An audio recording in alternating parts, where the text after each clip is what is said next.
ವಂದನೆ ವಂದನೆ ನಿನಗೆ ವಂದನೆ ಬಾಬಾ ಅಂಬೇಡ್ಕರ ನಿನಗೆ ವಂದನೆ ವಂದನೆ ವಂದನೆ ನಿನಗೆ ವಂದನೆ ದಲಿತ ಜನಕ್ಕೆ ಬೆಳಕಿನಿಟ್ಟ ಭಾಗ್ಯದಾಸನೇ ಸಂವಿಧಾನ ಕೊಡುಗೆ ಕೊಟ್ಟ ಪ್ರತಿಭಾವಂತನೇ ವಂದನೆ ವಂದನೆ ನಿನಗೆ ವಂದನೆ ಬಾಬಾ ಅಂಬೇಡ್ಕರ ನಿನಗೆ ವಂದನೆ ಜಾತಿಭೂತ ಮೆಟ್ಟಿನಿಂದ ಜನನಾಯಕನೇ ಮಣ್ಣಿನಿಂದು ಎದ್ದು ಬಂದ ದೇಶಭಕ್ತನೇ ಜಾತಿಭೂತ ಮೆಟ್ಟಿನಿಂದ ಜನನಾಯಕನೇ ಮಣ್ಣಿನಿಂದು ಎದ್ದು ಬಂದ ದೇಶಭಕ್ತನೇ ವಂದನೆ ವಂದನೆ ನಿನಗೆ ವಂದನೆ ಬಾಬಾ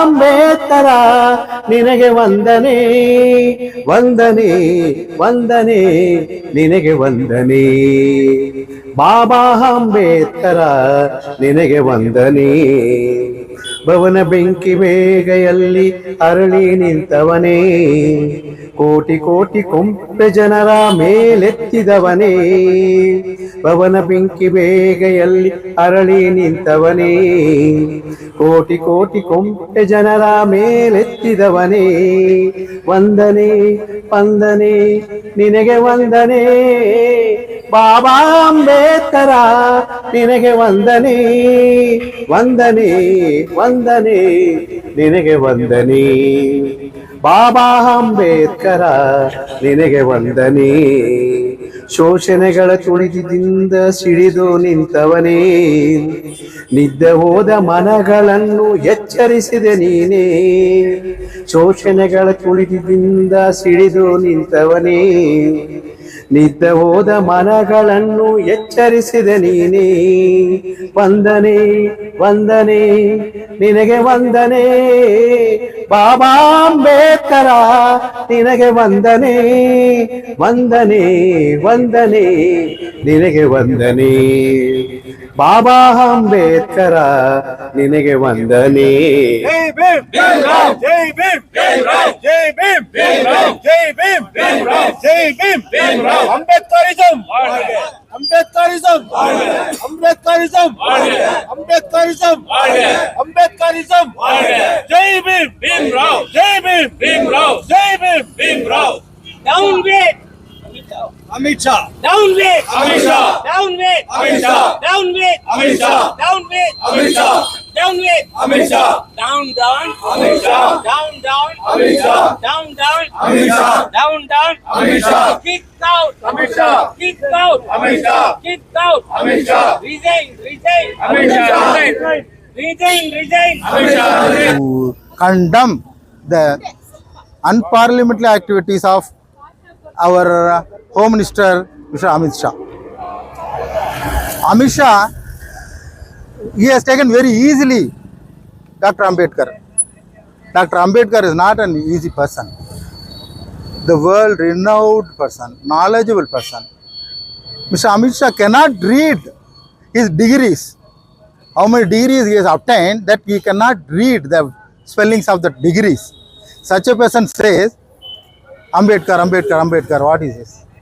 He says Ambedkar is very easy. Ambedkar is the only person, the entire freedom fighting time, was not arrested by the British government. He was the only person because he was a member of Royal Society of England. Such a eminent person is insulted in the parliament. There is a reason on behalf of our confederation chaired by Dr. Udit Raj, ex-IRS person, and he is earlier MP also. Now he is All India President for KKC Congress Unit.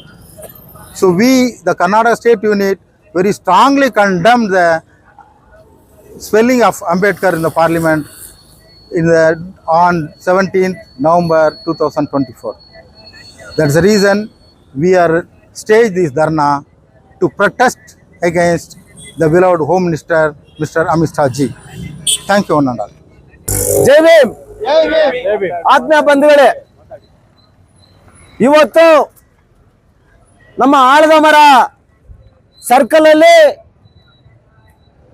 ಬೆಮ್ಮಲ್ Nagar ಏರಿಯಾದಲ್ಲಿ ಇರ್ತಕ್ಕಂಥ ಎಲ್ಲ ನನ್ನ ಅಣ್ಣ ತಮ್ಮಂದರು ಇವತ್ತಿನ ದಿನ ಇವತ್ತು ಇಲ್ಲಿ ಸೇರಿ ಪ್ರತಿಭಟನೆಯನ್ನ ಮಾಡ್ತಾ ಇದ್ದಾರೆ. ಏನಪ್ಪ ಪ್ರತಿಭಟನೆ ಅಂತ ಹೇಳಿದ್ರೆ, ನಾವು ಇಲ್ಲಿ ಸೇರಿರ್ತಕ್ಕಂಥವ್ರು ನಮಗೆ ಮನೆ ಕೊಡಿ, ಮಠ ಕೊಡಿ, ನಮಗೆ ಐಷಾರಾಮಿಯಾಗಿ ಬದುಕಲು ಅವಕಾಶ ಮಾಡಿಕೊಡಿ ಅಂತ ಹೇಳಿ ಇಲ್ಲಿ ನಾವು ನಿಂತಿಲ್ಲ. ಬಂಧುಗಳೇ, ಈ ದೇಶದಲ್ಲಿ ಬಾಬಾ ಸಾಹೇಬ್ ಅಂಬೇಡ್ಕರ್ ಅಂತ ಹೇಳಿದ್ರೆ ಒಂದು ರೀತಿ ಗೌರವ, ಶಕ್ತಿ, ಸಮಾನತೆ ಇರ್ತಕ್ಕಂಥ ಒಂದು ವ್ಯಕ್ತಿಯನ್ನ ಬಿಜೆಪಿ ಕೇಂದ್ರ ಮಂತ್ರಿ ಆಗಿರ್ತಕ್ಕಂಥ ಅಮಿತ್ ಶಾ ಅಷ್ಟೊಂದು ಹೀನವಾಗಿ ಮಾತಾಡಿದ್ದಾನೆ. ಅಂಬೇಡ್ಕರ್ ಅಂಬೇಡ್ಕರ್ ಅಂಬೇಡ್ಕರ್ ಇವ್ರ ಅಪ್ಪನ ಹೆಸರು ಹೇಳ್ಬೇಕಾ ನಾವು? ಅಲ್ರಿ, ಈ ದೇಶಕ್ಕೆ ಸಂವಿಧಾನ ಕೊಟ್ಟಿರ್ತಕ್ಕಂಥ ಅಂಬೇಡ್ಕರ್ ಹೆಸರು ಹೇಳಿದೆ, ಬೇರೆ ಯಾರ ಹೆಸರನ್ನು ಹೇಳ್ಬೇಕು? ಇವ್ರ ಅಪ್ಪನ ಹೆಸರು ಹೇಳೋದ? ಇದು ಭಾರತ ದೇಶ ಪ್ರಜಾಪ್ರಭುತ್ವ ದೇಶ. ಇದು ಇಲ್ಲಿ ಎಲ್ಲ ಜಾತಿ, ಎಲ್ಲ ಮತ ಜನಗಳಿಗೆ ಬದುಕಲು, ಸ್ವತಂತ್ರವಾಗಿ ಜೀವನ ಮಾಡಲು ಇದು ನಮ್ಮ ಸಂವಿಧಾನ ಹಕ್ಕನ್ನು ಕೊಟ್ಟಿದೆ. ಹಂಗಾಗಿ ಇಷ್ಟ ಇರ್ತಕ್ಕಂಥವ್ರು ಅಂಬೇಡ್ಕರ್ ಹೆಸರು ಹೇಳ್ತಾರೆ, ಕೆಲವರು ಗಾಂಧಿ ಹೆಸರು ಹೇಳ್ತಾರೆ. ಯಾರ ಹೆಸರು ಹೇಳಿದ್ರೆ ನಿನಗೇನಪ್ಪ? ನಿನಗ್ ಬೇಕಾದ್ರೆ ರಾಮನ ಹೆಸರು ಬೇಕಾದ್ರೆ ರಾಮನ ಹೆಸರು ಹೇಳ್ಕೊ. ನಿನಗೆ ಇಷ್ಟ ಇರ್ತಕ್ಕಂಥ ದೇವತೆ ಹೆಸರುಗಳನ್ನ ನೀನ್ ಹೇಳಕ್ಕೋ. ನಮ್ಮ ಇಷ್ಟ, ನಾವು ಅಂಬೇಡ್ಕರ್ ಹೇಳ್ತೀವಿ, ಬಾಬು ಜಗಜೀವನ್ ರಾಮ್ ಹೆಸರನ್ನು ಹೇಳ್ತೀವಿ, ಸಾವಿತ್ರಿ ಪುಲೆ ಹೆಸರನ್ನು ಹೇಳ್ತೀವಿ, ತಂದೆ ಪೆರಿಯಾರ್ ಹೆಸರನ್ನು ಹೇಳ್ತೀವಿ, ಬಸವಣ್ಣ ಹೆಸರನ್ನು ಹೇಳ್ತೀವಿ. ಇದನ್ನು ಕೇಳಕ್ಕೆ ನೀನು ಯಾರಯ್ಯ? ನಾವು ಹೇಳಿದ್ರೆ ನಿನ್ಗೇನು ಅಷ್ಟು ಹೊಟ್ಟೆ ಕಿಚ್ಚ? ಬಂಧುಗಳೇ, ಇದಕ್ಕೆಲ್ಲ ಇಂಥ ಲೂಸ್ ಲೈನ್ ಮಕ್ಕಳು ಪಾರ್ಲಿಮೆಂಟ್ ಅಲ್ಲಿ ಈಳೆಯಾಗಿ ಮಾತಾಡಲು ಕಾರಣ ಅಲ್ಲಿ ಕೂತಿರ್ತಕ್ಕಂಥ ದಲಿತ ಎಂಪಿಗಳು ಕಾರಣ ಅಂತ ಹೇಳಿ ನಾನು ಆರೋಪ ಮಾಡ್ತಾ ಇದ್ದೀನಿ. ಪಾರ್ಲಿಮೆಂಟ್ ಅಲ್ಲಿ ಕೂತಿರ್ತಕ್ಕಂಥ ಎಂಪಿಗಳು, ದಲಿತ ಎಂಪಿಗಳು ಏನ್ ಮಾಡ್ತಾ ಇದ್ದಾರೆ? ಅವರು ಅಂಬೇಡ್ಕರ್ ಸೌಲಭ್ಯಗಳನ್ನ ಪಡ್ಕೊಂಡು ಬಿಜೆಪಿ ಎಂಪಿಗಳು ಬಿಜೆಪಿಗೆ ಗುಲಾಮ, ಕಾಂಗ್ರೆಸ್ ಎಂಪಿಗಳು ಕಾಂಗ್ರೆಸ್ ಗುಲಾಮ ಆಗಿದ್ದಾರೆ ಹೊರತು ಯಾರು ಕೂಡ ಅಂಬೇಡ್ಕರ್ ಸಂವಿಧಾನವನ್ನ ಗೌರವಿಸ್ತಕ್ಕಂಥ ಒಂದು ಮನೋಭಾವದಲ್ಲಿ ನಮ್ಮ ದಲಿತ ಎಂಪಿಗಳು ಇಲ್ಲ ಅಂತ ಹೇಳಿ ನನ್ನ ಆರೋಪ ಇದೆ ಬಂಧುಗಳೇ. ಹಂಗಾಗಿ ಬಾಬಾ ಸಾಹೇಬ್ರ ಆಸೆ ಇತ್ತು, ನನಗ್ ಕೂಡ ತುಂಬಾ ದಿನ ಒಂದು ನೋವಿತ್ತು. ಒಂದು ಕಡೆ ಬಾಬಾ ಸಾಹೇಬ್ರಿಗೆ ಏನಾದ್ರೂ ಅವ್ರ ಹೆಸರಿಗೆ ತೊಂದರೆ ಬಂದಾಗ ಕೂಲಿ ಮಾಡ್ತಕ್ಕಂಥ ಬಡ ದಲಿತರು, ಸ್ಲಮ್ಗಳಲ್ಲಿ ಇರ್ತಕ್ಕಂಥ ಬಡ ದಲಿತರು ಮಾತ್ರ ಬೀದಿಗಿಳಿದು ಹೋರಾಟ ಮಾಡ್ತಕ್ಕಂಥದ್ದನ್ನ ನಾನು ನೋಡಿದ್ರಿ ಸುಮಾರು ಕಡೆ. ಆದ್ರೆ ಇವತ್ತಿನ ದಿನ ಅಂಬೇಡ್ಕರ್ ಉಪ್ಪು ತಿಂದ ಋಣವನ್ನು ತೀರಿಸಿಕೊಳ್ಳಲು ಇಲ್ಲಿ ಸೇರಿರ್ತಕ್ಕಂಥವ್ರು ಎಲ್ಲರೂ ಎಜುಕೇಟೆಡ್ ಇದ್ದಾರೆ, ಎಲ್ಲರೂ ಸುಮಾರಷ್ಟು ರಿಟೈರ್ಡ್ ಎಂಪ್ಲಾಯಿಗಳಿದ್ದಾರೆ, ಆಫೀಸರ್ಸ್ಗಳಿದ್ದಾರೆ. ನನಗಂತೂ ತುಂಬಾ ಖುಷಿ ಆಗ್ತಾ ಇದೆ. ಇವರೆಲ್ಲ ಇವತ್ತಿನ ದಿನ ಬೀದಿಗೆ ಬಂದು ಹೋರಾಟ ಮಾಡ್ತಾರೆ ಅಂತ ಹೇಳಿದ್ರೆ ನಾವು ಇನ್ನೂ ಸಹಿಸ್ಕೊಳಕ್ ಆಗಲ್ಲ ಅಂತೇಳಿ ಮನನೊಂದು ಅವರು ಬೀದಿಗೆ ಬಂದಿದ್ದಾರೆ ಬಂಧುಗಳೇ. ಹಂಗಾಗಿ ಅಮಿತ್ ಶಾ ಮಾತ್ರ ಇಲ್ಲ, ಈ ಬಿಜೆಪಿ ಸರ್ಕಾರಗಳಿಗೆ ಎಚ್ಚರಿಕೆಯನ್ನ ನೀಡ್ತೀವಿ. ಈ ದೇಶದಲ್ಲಿ ಒಂದಿನ ಇಲ್ಲ ಒಂದಿನ ಬುದ್ಧ ಭಾರತ ಆಗೇ ಆಗತ್ತೆ. ಅದಕ್ಕೆ ಎಲ್ಲಾ ಕೂಡ ನಾವು ತಯಾರಾಗ್ತಾ ಇದ್ದೀವಿ. ನಮ್ಮನ್ನ ನೀವು ಯಾಮಾರಿಸಿದ್ದು ಸಾಕು. ಈ ದೇಶದಲ್ಲಿ ರಾಮರಾಜ್ಯ ಬರ್ತದೆ, ಕೃಷ್ಣ ರಾಜ್ಯ ಬರ್ತದೆ ಅಂತೇಳಿ ನಮ್ಮನ್ನ ಯಾಮಾರಿಸಿದ್ದು ಸಾಕು. ಇದು ಬುದ್ಧನ ದೇಶ, ಬುದ್ಧ ಭಾರತ ಆಗೇ ಆಗುತ್ತೆ. ಒಂದಿನ ಇಲ್ಲ ಒಂದಿನ ಬುದ್ಧ ಭಾರತ ಆಗುತ್ತೆ. ಬುದ್ಧ ಭಾರತ ಅಂತ ಹೇಳಿದ್ರೆ ಒಬ್ಬನನ್ನ ವಂಚನೆ ಮಾಡಿ, ಒಬ್ಬನನ್ನ ಮೋಸ ಮಾಡಿ ಜೀವನ ಮಾಡಬೇಕಂತೇಳಿ ಬುದ್ಧನು ಹೇಳಲಿಲ್ಲ. ಸಮಬಾಳು ಸಮಪಾಲು. ಈ ದೇಶದಲ್ಲಿ ಪ್ರತಿಯೊಬ್ಬರು ನೆಮ್ಮದಿಯಾಗಿ ಸಂತೋಷವಾಗಿ ಬದುಕಬೇಕಂತಕ್ಕಂಥದ್ದು ಬುದ್ಧನ ತತ್ವವಾಗಿದೆ. ಆ ಮಾರ್ಗವನ್ನ ಒಪ್ಕೊಂಡಿರ್ತಕ್ಕಂಥ ಬಾಬಾ ಸಾಹೇಬರು ನಮ್ಮ ಮಾರ್ಗದರ್ಶಿಯಾಗಿದ್ದಾರೆ. ಆ ಮಾರ್ಗದರ್ಶಿಗೆ ಈ ನೀಚಿಕೆಟ್ಟ ಮಂತ್ರಿಗಳು ಅವರಿಗೆ ತೊಂದರೆ ಬಂದಾಗೆಲ್ಲ ಬೇರೆ ಲೀಡರ್ಗಳೇ ಸಿಕ್ಕಲ್ಲ. ಅಂಬೇಡ್ಕರ್ ಬಿಟ್ರೆ ಬೇರೆ ಲೀಡರ್ಗಳು ಸಿಕ್ಕಲ್ಲ. ಅಂಬೇಡ್ಕರ್ ಸಂವಿಧಾನ ಸರಿ ಇಲ್ಲ ಅಂತ ಹೇಳ್ತಕ್ಕಂಥ ಬಿಜೆಪಿನವರು ಅಂಬೇಡ್ಕರ್ ಸಂವಿಧಾನವನ್ನ ತಿದ್ದುಪಡಿ ಮಾಡ್ತೀವಿ, ಬದಲಾವಣೆ ಮಾಡ್ತೀನಿ ಅಂತ ಹೇಳ್ತಕ್ಕಂಥ ಬಿಜೆಪಿನವರು ಮಾನ ಮರ್ಯಾದೆ ಇದ್ರೆ ಅಂಬೇಡ್ಕರ್ ಕೊಟ್ಟಿರ್ತಕ್ಕಂಥ ಸಂವಿಧಾನದಲ್ಲಿ ನಾನು ಮಂತ್ರಿ ಆಗಲ್ಲ, ನಾನು MP ಆಗಲ್ಲ, ನಾನು MLA ಆಗಲ್ಲ, ನಾನು ರಾಜೀನಾಮೆ ಕೊಡ್ತೀನಿ ಅಂತ ಹೇಳಿ ನೀವು ಈಚೆ ಬಂದ್ರಪ್ಪ. ನೀವು ಗಂಡಸಾಗ ಆಗ ಒಪ್ಕೊಳ್ತೀವಿ. ನೀವು ಅಂಬೇಡ್ಕರ್ ತತ್ವವನ್ನು ಒಪ್ಕೊಳ್ದೆ ನೀವು ರಾಜೀನಾಮೆ ಕೊಟ್ರೆ ನೀವು ಗಂಡಸ್ರಂತ ಒಪ್ಕೊಳ್ತೀವಿ ಅಂತ ಹೇಳಿ ಈ ಸಂದರ್ಭ ಕೊಟ್ಟ ನಿಮ್ ಎಲ್ರಿಗೂ ಹೊಂದಿಸಿ ನನ್ನ 2 ಮಾತುಗಳನ್ನ ಮುಗಿಸ್ತೀನಿ. ಜೈ ಭೀಮ್, ಜೈ புத்த பாரத். கலந்து கொண்டிருக்கும் தலித் சமுதாயத்தினர்களுக்கு இந்த போராட்டம் ஏன் நடத்துகிறோம், எதற்காக நடத்துகிறோம், இது நடத்த வேண்டிய அவசியம் என்ன என்று உலகத்துக்கே தெரிந்த விஷயம். டாக்டர் அம்பேத்கர் அவர்கள் இல்லை என்றால் நான் இங்கே பேச முடியாது. டாக்டர் அம்பேத்கர் இல்லை என்றால் நான் படித்திருக்க முடியாது. டாக்டர் அம்பேத்கர் இல்லை என்றால் நான் BML ஃபேக்டரியில் வேலை செய்திருக்க முடியாது. அப்படிப்பட்ட ஒரு மாமேதையை அமித்ஷா அவர்கள் தரைக்குறைவாக ஜெயராம் ஜெயராம் ஜெயராம் சொன்னா நீ மோட்சத்துக்கு போவ, எதுக்கு நீங்க அம்பேத்கர் அம்பேத்கர் என்றீங்க? நான் இந்து, நீ ஏத்துக்கிற என்ன இந்தா? ஆனால் நான் SC, நான் இந்து தான், நீ இந்தா ஏத்துக்கிற என்ன? ஏத்துக்கிறது இல்லை, நீ SCன்ற என்ன? அம்பேத்கர் எதில் சட்டத்தை மோடியில் இப்போ அமித்ஷா இல்லை யார் வந்தாலும் திருத்த முடியாது. அது திருத்தத்துக்கு நாடே விடாது, நாடே கொந்தளிக்கும். அவர் ஏதன சட்டம் தான் இன்னைக்கு ஓடி இருக்குது நாட்டில். உலகத்திலேயே அப்ரிஷியேட் பண்ணுறாங்க அம்பேத்கரை. இவன் அமித்ஷா வந்து அம்பேத்கரை மட்டமாக சொன்னால் அவர் மட்டமாக ஆக முடியாது, உலகமே போட்டுது. அன்னைக்கு சட்ட எதிர்த்துக்கு யோகித்து இல்லாத இருந்தவங்களெல்லாம் இன்னைக்கு அமெரிக்காவுக்கு போனப்போ அமெரிக்காவிலே தொப்பி அனுப்பிக்கிறாங்க. உங்கள் கண்ட்ரியிலே இருக்கா டாக்டர் அம்பேத்கர், அவரை வச்சு எழுதுங்கன்னு. அன்னைக்கு எழுதுன அம்பேத்கர் அவர் சட்டம் தான் இன்னைக்கு இருக்குது, இன்னுமே இருக்கும், அழியாது. அது மேலும் அதிக பேசலாம் எனக்கு ஐயா அவர்கள் முடித்துக் கொள்கிற அந்த செயல்களை சொல்லியிருப்பார். உலகம் போற்றும் மாமேதை,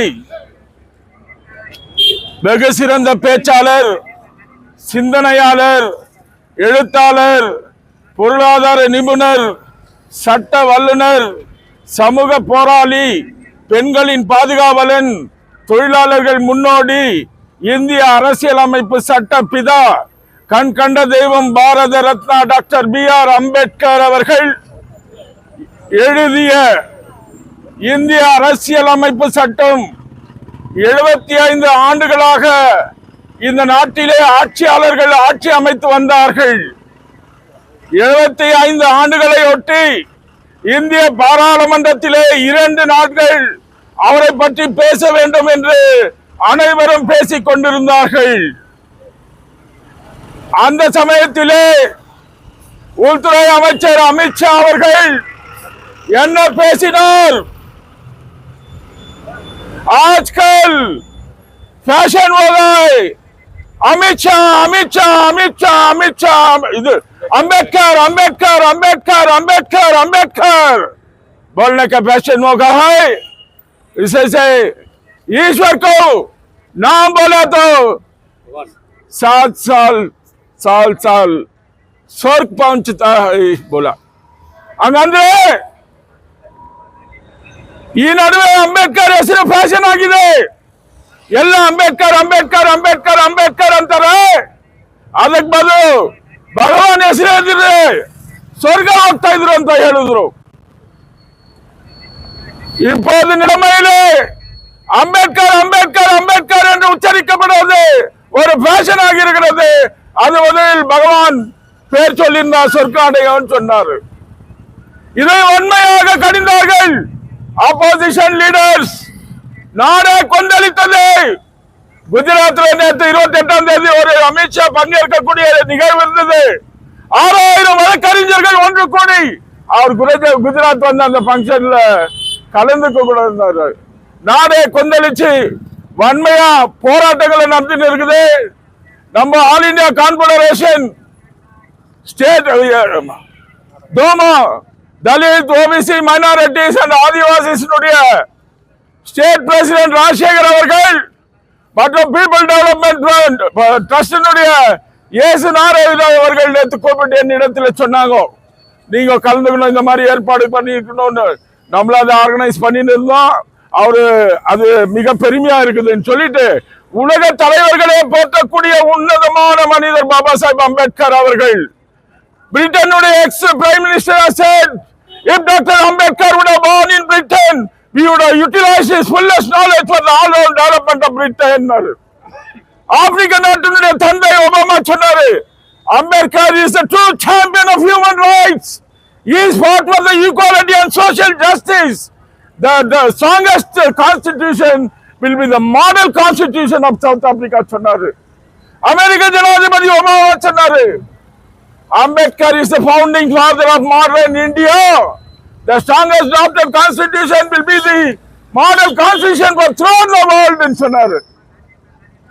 அம்பேத்கர் ஏத்துக்காத காந்தி கூட Ambedkar is the greatest stealing personality அப்படின்னு சொன்னாரு. இப்படி உலக தலைவர்கள் போற்றப்பட்ட அண்ணல் அம்பேத்கரை இழிவுபடுத்திய அமித்ஷா உடனடியாக பொது மன்னிப்பு கேட்க வேண்டும், பதவியிலிருந்து விலக வேண்டும் என்று ஆலமரத்திலே வீட்டிருக்கின்ற அம்பேத்கர் சோசியல் புரோகிரஸ் தலைவர் என்ற படையிலும் அம்பேத்கர் பிரச்சார சமிதியிலே பொது காரியர்ஸ் என்ற படையிலும் இங்கு வன்மையாக அமித்ஷா செயலை கண்டித்து உடனடியாக அவர் ரிசைன் பண்ணும், பொது மன்னிப்பு கேட்கணும்னு கூட்டு இங்க எனக்கு பேச வாய்ப்பு. We have asked here to condemn the undemocratic activities of our Home Minister Amit Shah. It is very strange thing we are expecting from such a person. He is from RSS base, he is from Manu base, he is against the democratic constitution of our nation. ஒரு மிகப்பெரிய ஜனநாயக நாடு, உலகத்திற்கே ஜனநாயகத்தை அள்ளித்தந்த நாடு, உலகின் ஒப்பற்ற தலைவரை பெற்றெடுத்த நாடு, உலகின் ஒரு மிக நீண்ட நெடிய சட்டத்தை கொண்ட ஒரு நாடு. அந்த நாட்டின் ஹோம் மினிஸ்டர் என்று சொன்னால் அவர்தான் பிரதமருக்கு அடுத்ததாக ஒரு சீனியர் மினிஸ்டர். அவருக்கு அடிப்படை சட்டமே தெரியவில்லை என்னும் போது நம்மெல்லாம் வெட்க தலை. we are ashamed about our home minister to have such a home minister. Our oath of secrecy எடுக்கும்போது இந்திய அரசியல் சட்டத்தின் மேலே சத்தியம் செய்து பிரமாணம் செய்து அவர் தன்னுடைய பதவி ஏற்றுக்கொள்கிறார் என்று சொல்லும்போது ஆனால் அம்பேத்கர் எழுதிய அந்த சட்டம் நம்மை வழி நடத்துகிறது என்று அவர் புரிந்து கொள்ள வேண்டும். ஆனால் cat is out of the bag என்று சொல்லுவார்கள் ஆங்கிலத்தில். அவரை மறைச்சு வச்சாரு, நான் ஆர்எஸ்எஸ்காரன் இல்லைன்னு வெளிப்பட்டுச்சு. இப்போது நம்ம கையில் என்ன இருக்குது அப்படின்னு நினைக்கும் போது we have to follow the footprints of Baba Saheb Ambedkar, educate, agitate, organize என்ற ஒரு மும்மந்திரத்தை சொன்னார். அதற்கு அடுத்ததாக அவர் பௌத்தத்தை குறித்து சொன்னார். அவருக்கே உரிய ஒரு கட்சியான ரிப்பப்ளிகன் பார்ட்டி ஆஃப் இந்தியாவை ஃபாலோ செய்யணும்னு சொன்னார். அதை தவறிவிட்டோம். அதனால தான் நம்ம we have divided ourselves against these interpreters. நம்ம இனிமேலும் நம்ம பிரிந்திருக்க கூடாது. நாம் எல்லாம் பாபா சாஹிப் வழியிலே சென்றால்தான் இந்திய நாட்டை 140 கோடி மக்களை காக்க முடியும். Otherwise we are going back to the money system. பெண்களுக்கு உரிமை இருக்காது, தாழ்த்தப்பட்டவர்களுக்கு உரிமை இருக்காது, படித்தவர்களுக்கு உரிமை இருக்காது. Old system. எவன் நிலம் வச்சுருக்கிறானோ அவனுக்கு தான் ஓட்டு, எவன் பட்டா வச்சுருக்கிறானோ அவனுக்கு தான் நோட்டு, எவன் பட்டம் வாங்கினானோ அவனுக்கு தான் நோட்டு என்ற பேக் டு பெவிலியன் நம்ம போக வேண்டிய சூழ்நிலை இருக்கும். ஆனால் இந்திய அரசியல் சட்டத்தை நாம் கட்டி காப்பாற்ற வேண்டும். அதுதான் இன்னைக்கு நம்ம முன்னே இருக்கிற ஒரு மிகப்பெரிய ஒரு விஷயம். அதற்காக on behalf of my Republican Party of India, I once again appeal to the Prime Minister of our nation to weed out him from the ministership. அவரை அமித்ஷாவை ஹோம் மினிஸ்டர் ரீப்ளேஸ் பண்ணு. எப்படியாப்பட்ட ஹோம் மினிஸ்டருங்க தாங்க நம்ம கிட்ட. ஆனால் இன்னைக்கு எங்கேயோ இருந்து வந்த ஹோம் மினிஸ்டரு சரியான படியில் சட்டப்படி நடக்கவில்லை. we are ashamed. அவர் பாபா சாஹிப்பை ஏற்றுக்கொள்ளவில்லை என்றாலும் கூட அவருடைய அரசியல் சட்டத்தை ஏற்றுக்கொள்ள வேண்டும். இதை ஒரு தலித் கவி அழகாக எழுதினார். அதை நான் இங்கு குறிப்பிட ஆசைப்படுகிறேன். இந்த உலகசைக்கும் உழைந்த பேனா உதவி அல்லாது இந்த உபகட்டத்தை ஆள்பவரால் ஒன்றும் செல்லாது என்று சொன்னார்.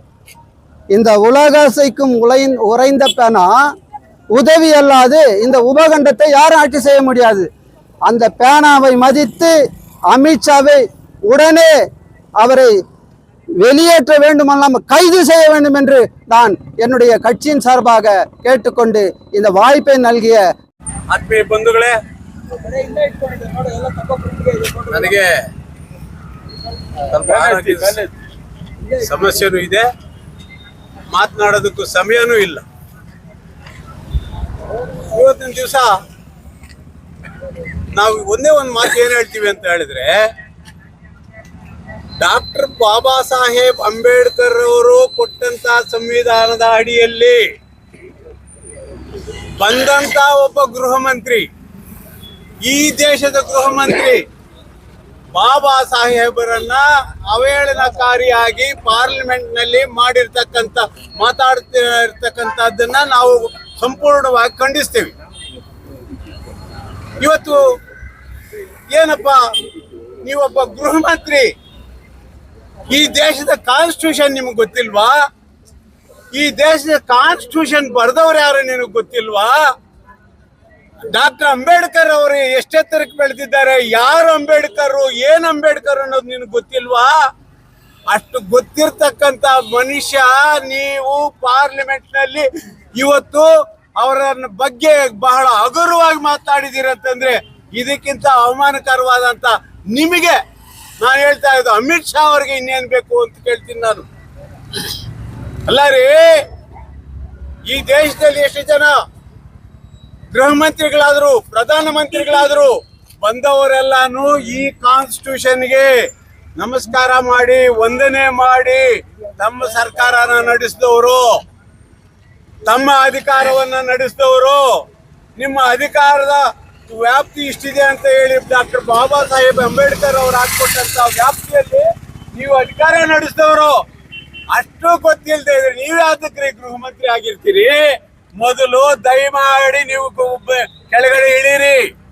ನಿಮಗೆ ಆ ಅರ್ಹತೆ ಇಲ್ಲ ಅಂತಕ್ಕಂಥದ್ದನ್ನ ನಾನು 100 ಬಾರಿ ಹೇಳ್ತೀನಿ. ಏನಪ್ಪಾ, ಎಲ್ಲಿಂದ ಬಂದಿರ್ರಿ ನೀವು?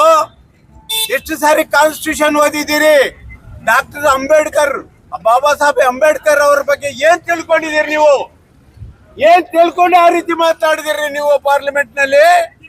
ನಮ್ಮ ಸಹೋದರರೊಬ್ರು ಹೇಳ್ತಾ ಇದ್ರು, ಇವತ್ತಿನ ದಿವಸ ಡಾಕ್ಟರ್ ಬಾಬಾ ಸಾಹೇಬ್ ಅಂಬೇಡ್ಕರ್ ಬಗ್ಗೆ ಹಗುರವಾಗಿ ಮಾತಾಡಿರ್ತಕ್ಕಂಥ ಅಮಿತ್ ಶಾ ಅವ್ರ ಮಾತು ಕೇಳ್ಕೊಂಡು ನಮ್ಮ ದಲಿತ ಪಾರ್ಲಿಮೆಂಟ್ ಮೆಂಬರ್ಗಳು ಯಾರು ಇದ್ದೀರಿ, ಇರ್ರೆಸ್ಪೆಕ್ಟಿವ್ ಆಫ್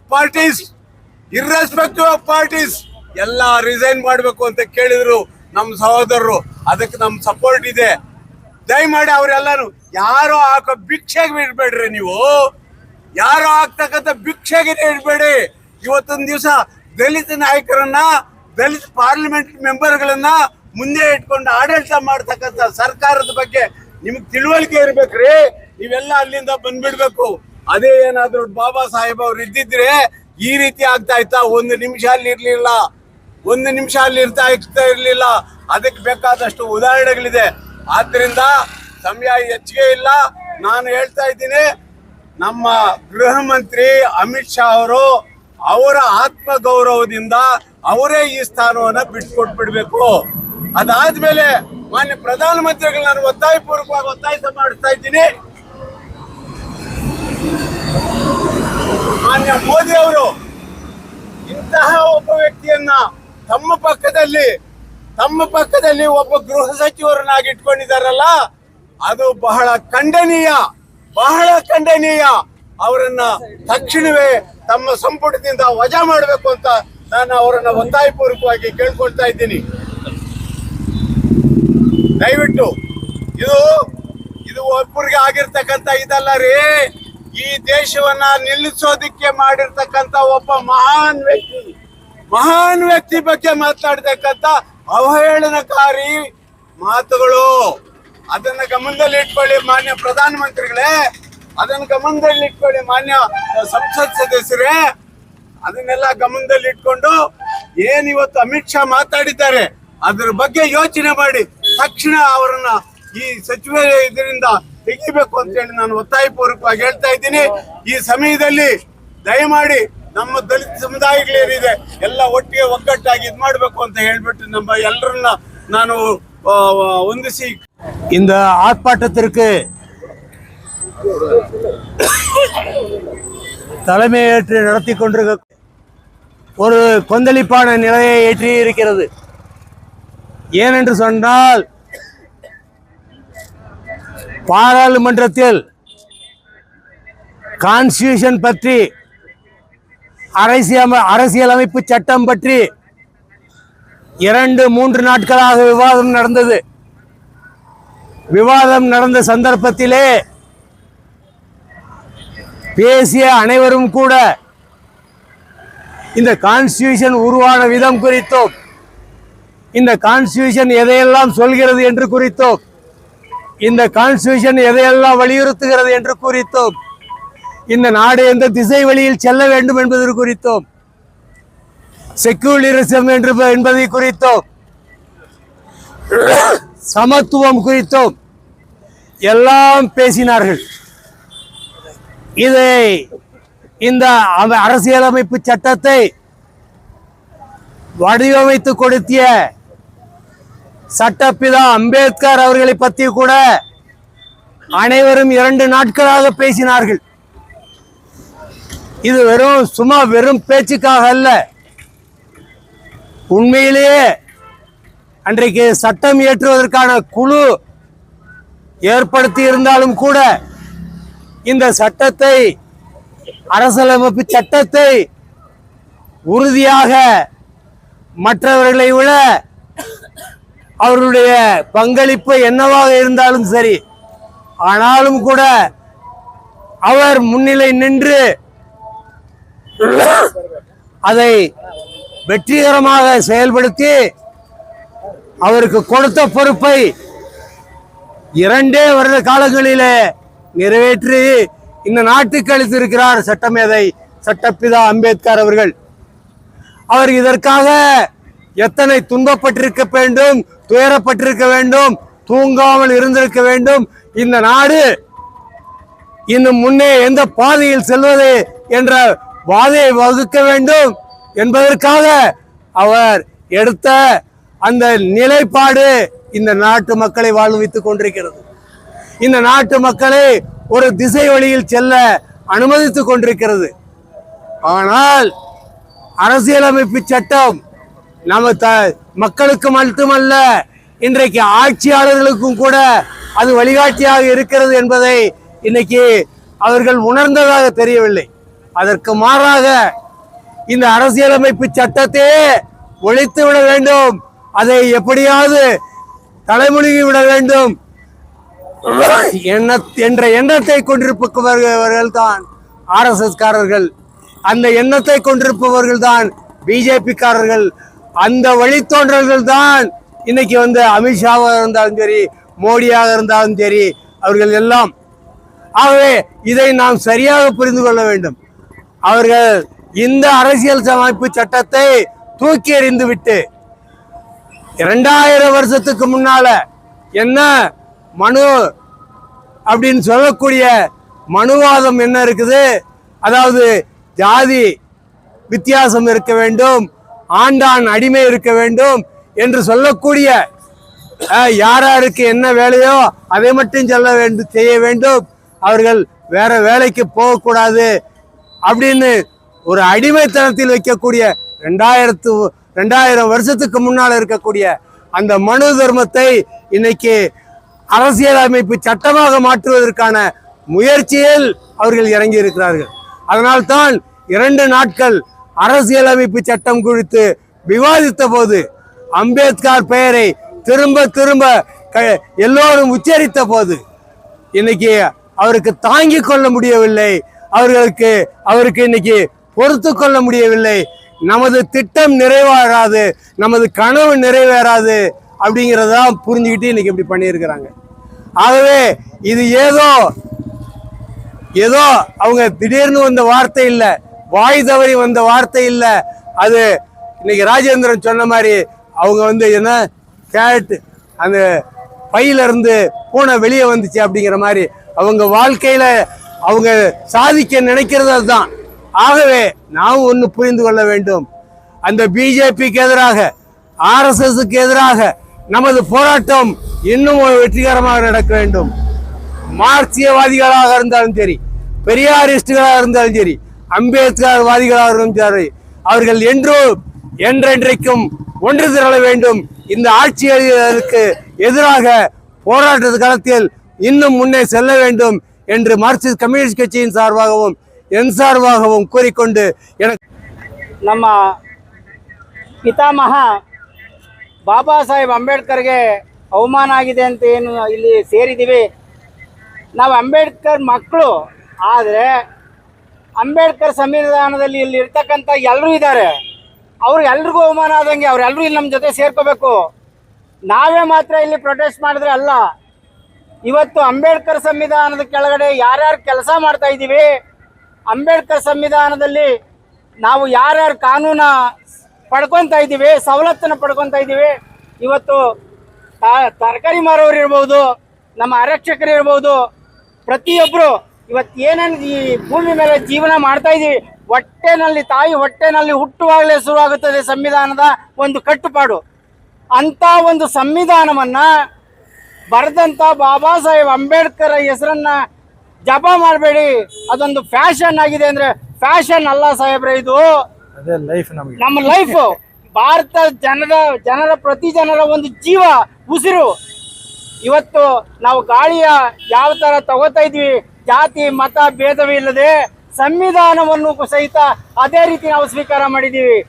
ಬರೀ ದಲಿತರಿಗೆ ಒಂದು ಕಾನೂನು, ಮೇಲ್ವರ್ಗದವರಿಗೆ ಒಂದು ಕಾನೂನು, ಮಹಿಳೆಯರಿಗೆ ಒಂದು ಕಾನೂನು ಇಲ್ಲ. ಶೋಷಿತ ಸಮಾಜದೊಳಗೆ ಯಾವತ್ತು ಶೋಷಣೆಯನ್ನು ಮಾಡ್ತಿದ್ದಂಥ ಸಮಾಜವನ್ನು ಮೇಲ್ ತರಬೇಕು ಅಂತ ಸಂವಿಧಾನವನ್ನು ಬರೆದಂಥ ಮಹಾನ್ ವ್ಯಕ್ತಿಯನ್ನು ನೀವು ಜಪಿಸಬೇಡಿ ಅಂತ ಹೇಳಿದ್ರೆ ಏನು ನ್ಯಾಯ ಸ್ವಾಮಿ? ಆದ್ದರಿಂದ ನಮ್ಮ ಮನವಿ ಇಷ್ಟೇ, ನೀವು ನಾವು ಯಾವುದೇ ಕಾರಣದಿಂದ ನಾವು ಎಷ್ಟೇ ಬೊಬ್ಬೆ ಇಟ್ಟರು ಆ ಸಂವಿಧಾನನ ನೀವು ಅಳಿಸೋಕ್ಕಾಗೋದಿಲ್ಲ. ಒಂದು, ಮತ್ತೆ ನೀವು ಆ ಅಂಬೇಡ್ಕರ್ ಹೆಸರನ್ನ ಯಾಕಲ್ಲಿ ತತ್ತೀರಿ ಅಂದರೆ, ಅಸೆಂಬ್ಲಿ ಪಾರ್ಲಿಮೆಂಟ್ ಒಳಗೆ ಸರಿಯಾದ ರೀತಿಯಲ್ಲಿ ಕ್ವಶನ್ಗೆ ಆನ್ಸರ್ ನೀವು ಮಾಡೋಕ್ಕಾಗದೇ ಇದ್ದಾಗ ಟೂಲ್ ಹುಡುಕ್ತೀರಿ. ಯಾವ ಟೂಲ್ನ ಹುಡುಕಿದ್ರೆ ಯಾವ ಟೂಲು ಇಲ್ಲಿ ಇಟ್ಟರೆ ಈ ಸೆಷನ್ನು ನಿಂತೋಗುತ್ತೆ, ನಮ್ಮ ಮಾತು ಇಲ್ಲಿಗೆ ಡೈವರ್ಟ್ ಆಗುತ್ತೆ ಅನ್ನೋದು ನಾವು ಇಡೀ ನಿಮ್ಮ ಲೈಫ್ನಲ್ಲಿ ಮಾಡ್ಕೊಂಬಂದಿರೋದು ಅಂಬೇಡ್ಕರ್ ಹೆಸರು ಒಂದೇ. ಅಂಬೇಡ್ಕರ್ ಹೆಸರು ಹೇಳಿದ್ರೆ ಅಲ್ಲಿಗೆ ನಿಮ್ಮ ಎಲ್ಲ ತಲೆನೋವುಗಳು ಕಳೆದೋಗ್ಬಿಡ್ತದೆ, ಅಲ್ಲಿಗೆ ಡೈವರ್ಟ್ ಆಗೋಗ್ಬಿಡ್ತದೆ. ಆ ಒಂದು ಸಿದ್ಧಾಂತನ ಇಟ್ಕೊಂಡು ನೀವು ಅಧಿಕಾರನ ಮಾಡಬೇಡಿ. ಪ್ರತಿಯೊಬ್ಬರು, ನೀವು ಸಹಿತ ಮಾನ್ಯ ಅಧ್ಯಕ್ಷರಂತ ಏನು ನಿಮ್ಮ ಪಾರ್ಲಿಮೆಂಟ್ ಒಳಗೆ ಪ್ರಾರಂಭ ಮಾಡ್ತೀರಿ, ಆವಾಗ ಜೈ ಭೀಮ್ ಅಂತ ಹೇಳಿ, ಬಾಬಾ ಸಾಹೇಬ್ ಅಂಬೇಡ್ಕರ್ ಹೆಸರು ಹೇಳಿ, ಅವತ್ತು ನಿಮ್ಮ ಜನ್ಮ ಸಾರ್ಥಕ ಆಗ್ತದೆ. ಅವತ್ತು ನಿಮ್ಮ ಒಂದು ಗೆಲುವಿಗೆ ಒಂದು ಸ್ಫೂರ್ತಿ ಸಿಗ್ತದೆ. ಅಂತ ಪುಣ್ಯವಂತನ ಹೆಸರು ಹೇಳಿದ್ರೆ ನಿಮಗೆ ಪುಣ್ಯ ಬರ್ತದೆ. ಯಾವುದೇ ಕಾರಣದಿಂದ ಶೋಷಣೆ ಮಾಡಿದಂಥ ಇವತ್ತು ಎಷ್ಟು ಹೆಣ್ಮಕ್ಳು ಇವತ್ತು ನಿಜವಾದ ನೆನೆಸ್ಬೇಕಾದ್ರೂ ಬಾಬಾ ಸಾಹೇಬ್ನ ಹೆಣ್ಮಕ್ಳು ನೆನೆಸ್ಬೇಕು. ಅವ್ರ ಗೋಡೆಯಿಂದ ಆಚೆನೆ ಬರಂಗಿಲ್ಲದೆ ಇದ್ದಂಥ ಸಂದರ್ಭದೊಳಗೆ ಅವ್ರಿಗೆ ಬರೀ ಮಕ್ಕಳೇರೋ ಮಿಷಿನ್ ಮಾಡಿ ಒಳಗಿಟ್ಟಿದ್ರು ಅಂತ ಅವ್ರ ಕೈಗೆ ಅಸ್ತ್ರವನ್ನು ಕೊಟ್ಟು ಹೊರಗೆ ಕಳಿಸೋರು ಬಾಬಾ ಸಾಹೇಬ್ ಅಂಬೇಡ್ಕರ್. ಇವತ್ತು ಹೆಣ್ಮಕ್ಳು ಏನು ಮಾಡ್ತಾ ಇದ್ದಾರೆ, ದೇವಸ್ಥಾನಗಳು ಸುತ್ಕೊಂಡಿದ್ದಾರೆ, ಬಾಬಾ ಸಾಹೇಬ್ರನ್ನ ಮರ್ತೇ ಬಿಟ್ಟಿದ್ದಾರೆ. ಅವರು ಇಂಥ ಜಾತಿ ಹೆಣ್ಮಕ್ಳಿಗೆ ಅಂತ ಬರೆದ್ರ, ಪ್ರತಿಯೊಂದು ಹೆಣ್ಣು ಮಕ್ಕಳಿಗೂ ಸಹಿತ ಅಧಿಕಾರವಂತ ಕೊಟ್ಟಂತ ಪುಣ್ಯಾತ್ಮ ಇವತ್ತು ಒಂದು ಹೆಣ್ಣು ಮಕ್ಕಳು ಸಹಿತ ಅವ್ರ ರಸ್ತೆಗಿಳಿದು ಅವ್ರಿಗೆ ಅವಮಾನ ಆಗಿದೆ ಅಂತ ಪ್ರೊಟೆಸ್ಟ್ ಮಾಡೋಣ ಅಂತ ಬರ್ತಾ ಇಲ್ಲ. ಭಾಳ ನೋವಿದೆ. ದಯಮಾಡಿ ಬರೀ SC-ಗಳಿಗೆ ನೋವಲ್ಲ, ಇದು ST-ಗಳಿಗೆ ನೋವಲ್ಲ, OBC-ಗಳಿಗೆ ನೋವಲ್ಲ. ಅಂಬೇಡ್ಕರ್ ಸಂವಿಧಾನವನ್ನು ಯಾರ್ಯಾರು ಸ್ವೀಕಾರ ಮಾಡಿದಿರಿ ಎಲ್ಲರಿಗೂ ನೋವಿದೆ. ದಯವಿಟ್ಟು ಎಲ್ಲರೂ ಇದನ್ನ ಪ್ರೊಟೆಸ್ಟ್ ಮಾಡಬೇಕು ಅಂತ ಕೇಳ್ತಾ ಈ ಸಂದರ್ಭದಲ್ಲಿ the All India Confederation of Scheduled Caste, Backward Minorities and Adivasis, we are agitating throughout nation, and our agitations are in the center of Delhi also. Recently we have conducted a very big rally at Ramlila Maidan. There also we have condemned BJP and RSS, and today the program is being held here. It is purely because of the important person Yeshu alias Nagaraj. He was only asking me, "Inna brother, ella edhula ninga agitation pannikiringa, inga ஆலமத்துல ninga ஒரு agitation பண்ணுங்க ன்னு சொல்லிட்டு." அதனால இந்த ப்ரோகிராமுக்கு வந்து ஆர்கிடெக்டாவே நான் இயேசுவை நினைக்கிறேன். why all my earlier speakers spoke the importance of today agitation? Because Amit Shah has no moral right, as rightly said by Mr. Rajendran and Mr. Arjunan. They could not be able to digest Baba Sahib's name in the parliament. Why? Because when the debate was given, everybody has spoken on Ambedkar. Why not only in India, the entire world is speaking on Ambedkar, because he is the intellectual luminary in every branch of knowledge throughout the world. Nobody can be equated to Baba Sahib Ambedkar. Such a leader, Amit Shah is telling that you should not pronounce the name of Ambedkar, means Amit Shah should have not any moral right. I think that it doesn't have a common sense also. Because Baba Sahib Dr. Ambedkar is the person, he is the architect of Indian Constitution. Because of him only Parliament is there. Because of him only Indian democracy is there. Such a person we should not spell the name, means அவனுக்கு எந்த அறிவு இருக்குது, உனக்கு புத்தி இருக்குதான்றது கூட அளவுக்கு கூட நாங்கள் கேள்வி கேட்குவோம். ஏன்னாக்கா because even recently in Ramlila Maidan we have strongly condemned BJP and RSS. Why? Because they are planning to bring Manusmriti constitution in India. The hidden agenda of disinvesting public sectors is to scrap reservation. ಅದು ಎಲ್ಲರೂ ಸೇರಿ ಹೋರಾಟ ಮಾಡಬೇಕು. ಅದು ನಾವೆಲ್ಲ ಬಿಟ್ಕೊಡ್ತಾ ಇದೀವಿ. ಯಾಕಂದ್ರೆ ಅವ್ರಿಗೆ ಬಂದು ರಿಸರ್ವೇಶನ್ ಇರಬಾರ್ದು, ಇದೇ ಒಂದು ಮುಖ್ಯ ಇದು ಕಾರಣ. ಮನುಸ್ಮೃತಿ ಕಾನ್ಸ್ಟಿಟ್ಯೂಷನ್ ಬರಬೇಕು. ಯಾತಕ್ಕೆ ಅಂದ್ರೆ ಮನುಸ್ಮೃತಿ ಕಾನ್ಸ್ಟಿಟ್ಯೂಷನ್ ಬಂದ್ರೆ ಅವ್ರು ಏನೇನು ನೆನೆಸ್ತಾರೋ ಅದೆಲ್ಲ ನಡೀತಾ ಇರುತ್ತೆ. ಅವರು ಅಯೋಧ್ಯೆ ಅಂತ ಹೇಳಿದ್ರು. ಅಯೋಧ್ಯೆಯಲ್ಲಿ ನೀವು ಏನ್ ಮಾಡಕ್ಕಾಯ್ತಾ?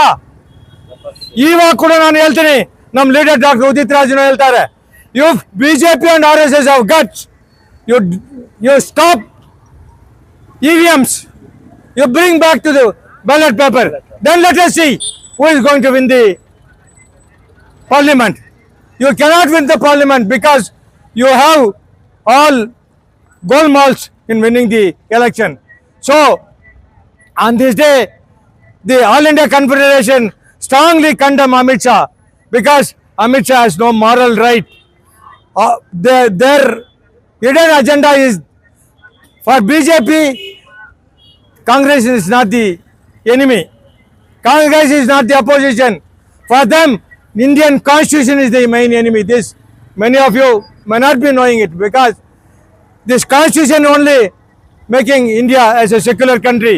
This has to be demolished. That is why they are making Nagpur as headquarter and Varanasi is another headquarter.